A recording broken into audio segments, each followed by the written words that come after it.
Jusqu'à la semaine dernière, une flotte secrète de navires transportant du pétrole russe à travers le monde n'avait montré aucun lien clair avec le Kremlin. Mais cela a changé lorsque, dans une escalade dramatique, la Russie a utilisé un avion de chasse dans une tentative apparente de protéger un des pétroliers qui serait parti de la flotte. Après que l'armée estonienne a contacté Jaguar, un pétrolier sans pavillon, sanctionné par le Royaume-Uni plus tôt ce mois-ci, dans une tentative d'effectuer un contrôle à bord, un avion de chasse russe Su-35 a survolé le navire, entrant même dans l'espace aérien estonien, ont déclaré les forces de défense estoniennes. L'armée a finalement escorté le pétrolier hors des eaux estoniennes. C'est quelque chose de nouveau, a déclaré jeudi aux journalistes le ministre estonien des Affaires étrangères lors d'une réunion de l'OTAN en Turquie.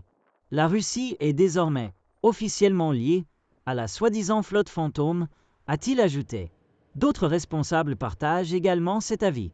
Cela semble être un grand changement dans la façon de penser du Kremlin, a déclaré à CNN Ed Arnold, collaborateur à l'Institut royal des services unis, un groupe d'experts basé au Royaume-Uni. Les pétroliers, dont beaucoup à la propriété opaque, transportent du pétrole russe à travers le monde en contournant les sanctions occidentales.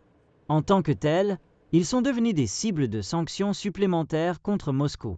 L'utilisation des actifs militaires par la Russie, pour la première fois, en réponse aux sanctions économiques, est une preuve du niveau de menace auquel nous sommes confrontés sur le flanc est de l'OTAN, déclare également le ministre français des Affaires étrangères Jean-Noël Barrot.